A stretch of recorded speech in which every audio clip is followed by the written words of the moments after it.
spiritual, berdoa untuk diri sendiri dan juga keluarga, berdoa untuk masyarakat, berdoa untuk tenaga kesehatan, berdoa untuk pemerintah, agar semuanya ini secara komprehensif kita doakan dan masalah COVID ini dapat terselesaikan di rumah bersama anggota keluarga dan berjamaah secara daring. Kalau misalkan memang melakukan pengajian bersama, mengikuti himbauan pemerintah terkait pelaksanaan ibadah selama pandemi COVID-19, cuci tangan, tepuk tangan, dan seterusnya. Pencegahan penularan pada PDP, isolasi mandiri di rumah, itu sama dengan pencegahan penularan pada PDP, pakai sama gitu pada level sebelumnya, OTG, ODP, kemudian ditambah masker bedah setiap saat, isolasi mandiri, periksa rutin petugas Faskenkes primer karena ada PDP itu. Pencegahan penularan dari droplet, jarak atau social distancing, kemudian physical distancing 2 meter,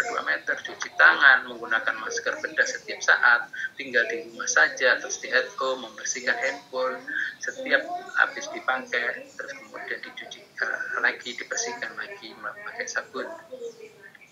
Lalu social distancing, ini masing-masing ini jarak interaksi sosial minimal 2 meter, tidak salaman, tidak berpelukan, sehingga penularan virus dapat dicegah. Jarak sosial sepertinya membuat interaksi jadi jauh dan terasa sepi dan terisolasi.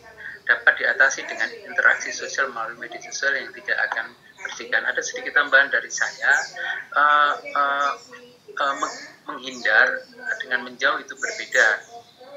Menjauh itu kita akan ada perasaan sengaja untuk menjauh, tapi kalau menjaga jarak itu kita masih tetap bersama mereka, doa kita juga masih tetap untuk mereka. Ini akan berbeda sensasinya pada seorang PDP. Bentuk social distancing itu seperti menghindari pusat keramaian, menjaga jarak pada saat kita berinteraksi dengan orang, hindari bersentuhan, melakukan aktivitas seperti bekerja, belajar dan ibadah di rumah saja.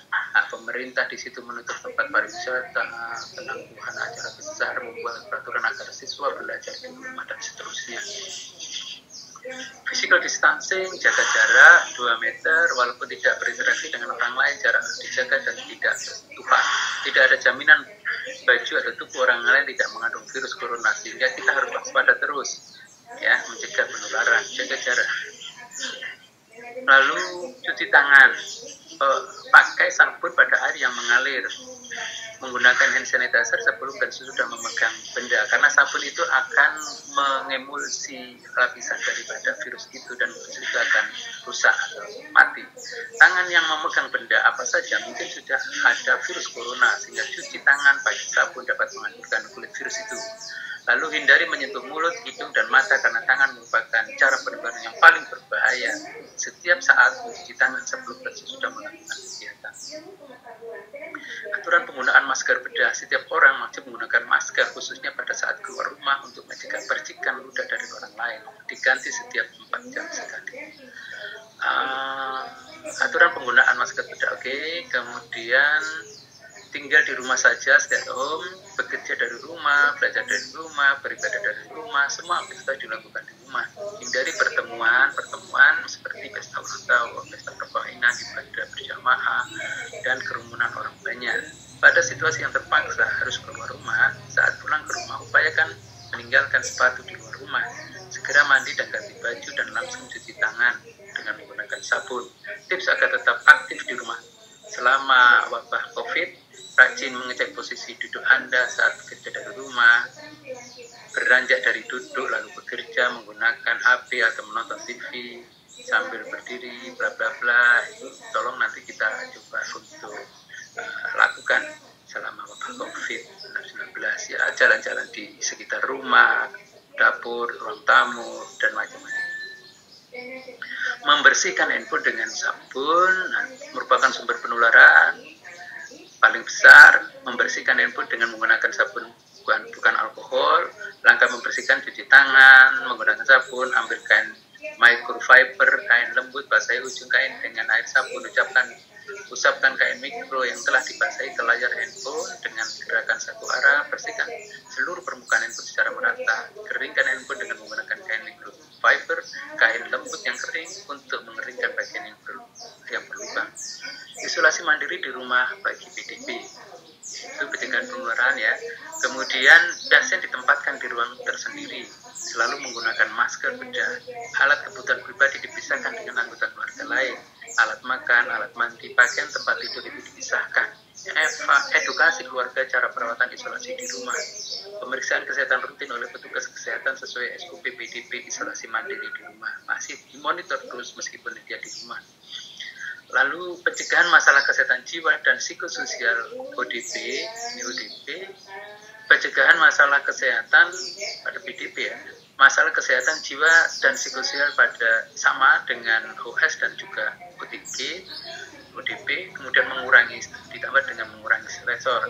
Jika tidak teratasi, gunakan layanan online. Sahabat perawat yang di PKJD juga sudah menerbitkan itu, launching itu terkait tentang media konsultasi. Kemudian pencegahan masalah kesehatan jiwa dan psikososial pada individu. Ada sikap reaktif ini yang kemudian kita rubah menjadi sikap responsif, tidak panik, tetapi ada di situ memberikan respon yang tepat dan wajar, breathe, pernafasan, mengkaji, terus melakukan action dan refleksi, terus kemudian apa yang akan kita lakukan selanjutnya. Nah ini, ambil waktu tarik nafas dalam untuk breath-nya, duduk tenang untuk berpikir apa yang akan dilakukan, bermanfaat dan tidak berlebihan. Memastikan informasi yang didapat ini valid, sumber terpercaya, hindari informasi yang salah, bla bla bla. Lalu lakukan tindakan yang sesuai dengan anjuran resmi dari pemerintah atau yang berwenang, tetap melakukan penilaian risiko dan tetap tenang, merefleksikan dan mengevaluasi apa yang sudah dilakukan, menilai situasi terkini, mempersiapkan respon berikutnya yang akan diambil. Mengurangi stresor, bahwa berita tentang COVID-19 akan menambah kekhawatiran. Ini mengurangi membuka media sosial, mendapat informasi yang benar, yang terpercaya, menghindari orang yang selalu negative thinking tentang COVID-19. Pencegahan masalah kesehatan jiwa